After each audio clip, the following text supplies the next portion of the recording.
guys, so this Sunday is Pentecost. So Pentecost is the birthday of the church. So I bet you didn't know that the church had a birthday just like you.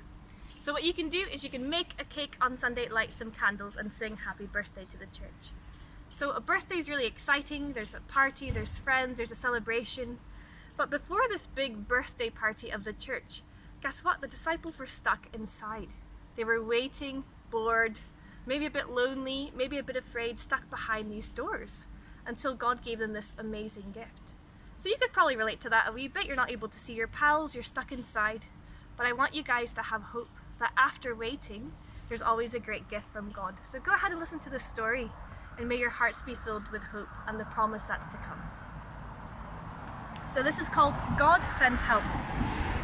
So Jesus' friends and helpers huddled together in a stuffy upstairs room. Even though it was sunny outside, the shutters were closed. The door was locked.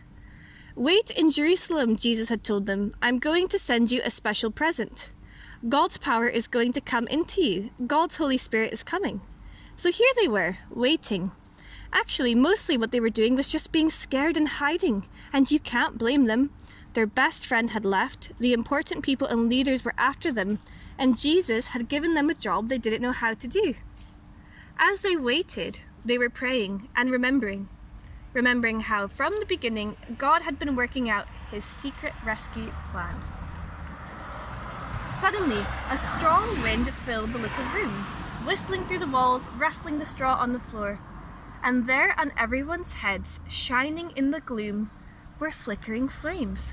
Fire that didn't hurt or burn. And something more. Inside, in their hearts, they felt a strange heat. Almost as if all the coldness and hardness were melting away. As if their broken hearts were mending. And God was giving them brand new hearts. Hearts that could work properly. How it happened, they didn't know. But they knew God's power had struck their hearts ablaze, and Jesus himself was coming to live inside them.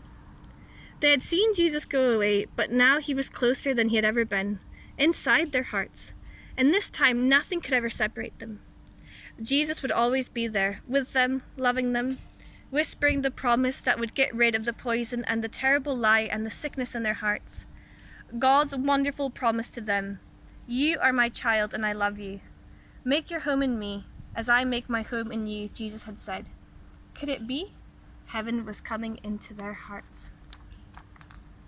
They threw open the shutters. Sunlight flooded their room as love had flooded their hearts. And the little room was filled with happy noises, dancing feet, singing and laughing. They unlocked the door and surged out into the streets as if they had never been afraid. Peter spoke in a loud voice so everyone could hear. "Jesus died for you," he said, "because he loves you. But God made him alive again. He has rescued you." People stopped and listened. The words sank down deep into their hearts and worked like a medicine that makes you well, like the antidote to a deadly poison, like a kiss that wakes you from a deep sleep. "Stop running away from God," Peter said. "Run to him instead, so he can love you and make you free." And Peter told them the wonderful story of God's love. God's never stopping, never giving up, unbreaking, always and forever love. How Jesus had come, and all that had happened. There were lots of people from faraway countries in Jerusalem. They couldn't speak the same language, but as they listened to Peter, everyone could understand what he was saying in their own languages. Many people believed, and because Jesus' new friends and helpers. And the wonderful news of Jesus spread, like sparks from a fire, to villages, towns, cities.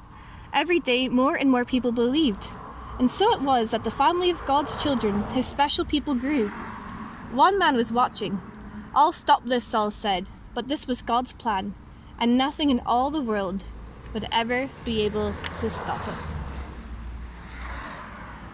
Okay, so that's our story. So maybe this Sunday, Pentecost, you can really pray that you would receive the gift of the Holy Spirit in your hearts in a new way, and see that once this pandemic is over, what adventures the Lord might have in store for you. So keep hope really big in your hearts and get ready for all that God will do.